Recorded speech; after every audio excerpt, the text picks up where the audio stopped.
Crazy game. It's not nearly what I think I expected going in, but it's just kind of the way the game went. Extremely proud of how the guys continue to fight. We kind of say the same thing 3 weeks in a row. Things didn't go perfectly, made a lot of mistakes, especially defensively, just dealing with the triple option. We were concerned about it all week, and we actually slowed down some of the key things that they typically have success with. It was the things they went to from there that got us. But just really, really proud of the way we played the fourth quarter. We won both sides of the ball there. Defense made some stops when they had to, forced punts, created turnovers. Those had obviously been really hard to come by earlier in the game. At times, it looked like we really didn't have an answer defensively. But guys kept playing. The effort level was phenomenal all the way through, and we made huge plays when we had to. Got to give the offensive unit credit for being able to move the ball and get the ball in the end zone, not settling for field goals, moving the ball on third down, fourth down, whatever it took to get the win. So team win, hands down, covered well, special teams, and really did not give up the big play. Didn't have a lot of tremendous opportunities, but had decent field position all day. And so I think all three phases played where they needed to win, and it came down to the wire. So they've learned to keep fighting and play hard and give us a chance. And that's what it's taken all 3 weeks. It's probably going to keep doing that on a weekly basis. Stressful, but very proud of how this group is fighting. Does not get any easier. Clearly, we got a great opponent coming in. We get to play at home, which is good. And while people are listening, I'll tell you, we need it packed and loud and crazy. I know we still got some tickets available, and I hope they're going out the door like crazy right now. We need the student section on point. Everything that we can do to try to create a hostile environment for Boise coming in, we need help. So calling all Aggie Nation to come out in big numbers for an early Saturday kick. I love the fact that we're playing at home on an early Saturday morning. Get up, eat breakfast, and go play against a really good opponent. But proud of where we're at. We just got to keep getting better. Coach Anderson, Jason Turner from the Herald Journal. How much does it mean to you guys to get that opportunity to play on CBS? We honestly really don't think about it a whole lot. I do say that anytime you can go out and play on a national stage and represent the university and the logo and the brand well, it obviously helps in recruiting. But we're focused on the opponent. It just so happens that there's going to be a few more cameras maybe this week than normal. Coach Ajay Salveson, have you had a chance to look at the late hit on Logan Bonner? What did you see of it, and what is his status, and how is he feeling going into Saturday? He'll be fine. I mean, he's sore. He's really sore, but by the end of the week, he'll be ready to go. He always is, and he's tough. Saw him this morning. And he said, he's going to be fine. Yeah, I disagreed with the call. I think it was clearly late. I submitted it. I don't know what kind of response we'll get, but it doesn't do a whole lot of good after the fact. Luckily, he's going to be okay. He'll be sore for a few days, and I would expect by Saturday he'll be ready to spin it. And then what's the status on Dominic Tatum as well, Coach? Dom Tatum is probably likely out for quite some time, if not the rest of the season. We don't have all the details, but it was a significant injury. We'll see how it goes. Prayers with him, and he's a great kid and worked hard to get where he's at. But I don't expect that he'll be ready for quite some time, and it could potentially be season-ending. Thanks, Coach. Hey, Coach, Jake Nielsen. I just want to ask you about specifically about Boise State, and they're the top of the conference, right? If you want to win the division, you generally got to go through them. So what's your thoughts on just kind of their success over a period of time in the Mountain West, and then specifically about the game on Saturday? Well, they're built well. They've done a great job recruiting. Obviously, they've got a ton of notoriety over the last 10 years or so, maybe more. And they've recruited well due to that. And they've built a great program, and I don't expect that to change, although, they've proven that they can be beaten if you play great ball. I mean, San Jose State won the league last year, beat them in that game to get it done. And, we've got to go out and concentrate on us. They're built well. They've got speed. They've got size. They've got power. They're gonna test you in every area, every phase.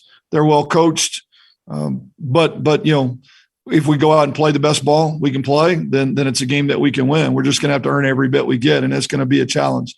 There's some mismatches up early, I think, that we're gonna have to try to if we can kind of hold on and kind of ride the wave and hope that again our style of play, our conditioning, our tempo, the way we spread the field, just little things that we do, hopefully can frustrate them and maybe bring some things back into our favor. But there's not a lot of matchups in our favor starting out, play one. But it's a 60-minute game, as we've seen 3 weeks in a row. We don't necessarily have to be the best team snap one. We got to be the consistent team and be able to still be there and find a way to get the job done. So I think our kids know that and believe that, and they'll be ready for this particular opponent. Coach, hey, Coach. Let me just ask you about just on paper, it looks like the problem for Boise State is they haven't been able to run the ball and they can't stop the run. Now, is that fair when you look at film? Well, they've played some really good people. I mean, they've played some good folks. I think the talent level that you're lining up against has a lot to do with that. I mean, the stats lied to you. Look, they can play. It's a good football team. I mean, Central Florida and Oklahoma State are both quality football teams. They have not played an easy schedule by any means.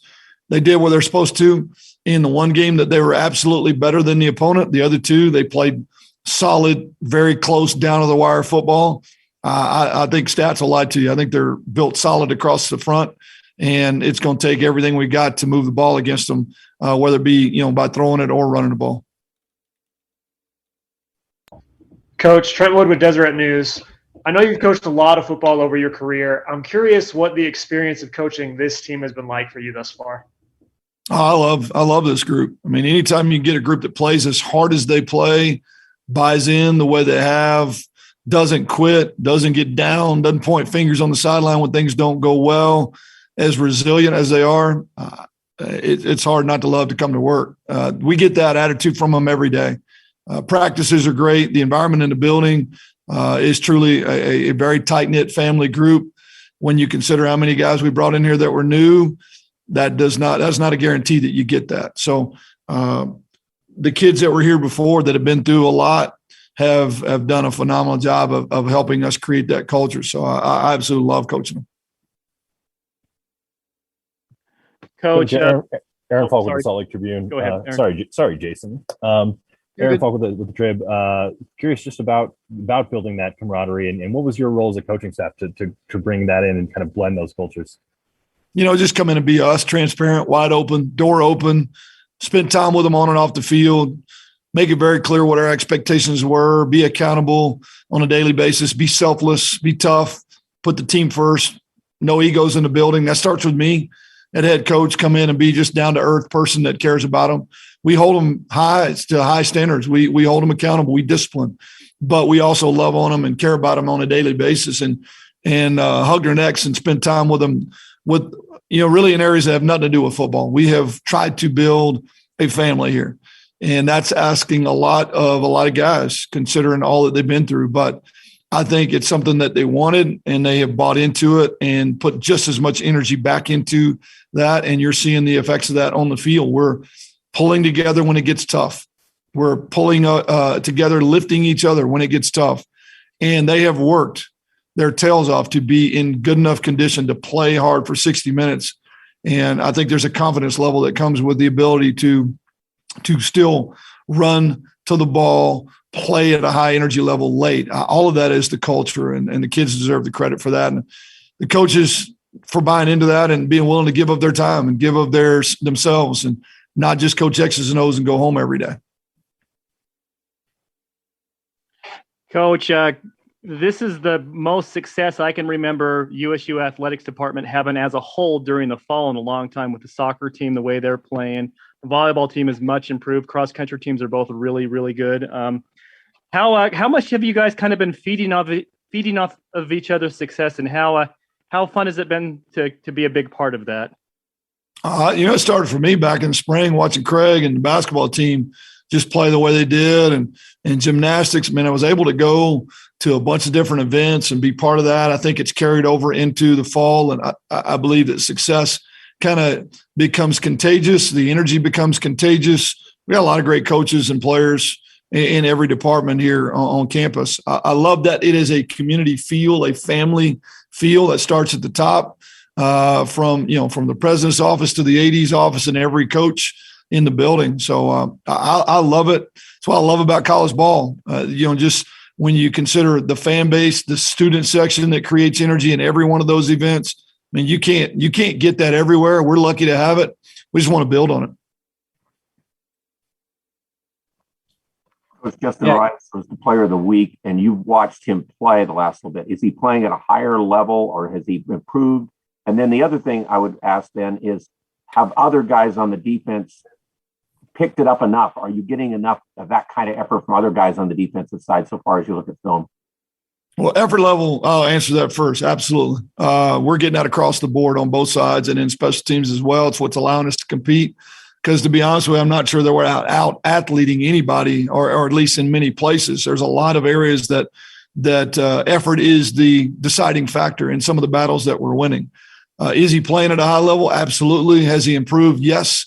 He's worked very, very hard. He's in much better shape than he was a year ago. I think he truly has spent time and completely understands what we're asking him to do, is taking on a leadership role, and is very, very prepared on a weekly basis. This was a lot to ask this past week. There's a lot to ask to defend what we see in terms of the triple and all the things they're able to bring at you. And he was in the right spot most of the day, made huge plays, none bigger than the strip fumble late to get the ball back to our offense. But I've come to expect it from him, but I am very proud that he's taken things to another level, physically being prepared, in better shape, and I think mentally better prepared going into the games to know exactly what he's going to see and to truly be kind of having a coach on the field, kind of the leader of what we're doing over there. One other thing from the game, we talked last week, I asked you about the fourth downs, and you're still doing that. But was the onside kick kind of being more of an aggressive type of decision to make in the game when you made that decision? Well, premium, possessions are a premium when you play them. They're going to run the clock. They had the ball for 43 minutes. We had it for 16 and a half. So we did not win the possession battle. We won the points battle. And at the end of the day, that's all that matters.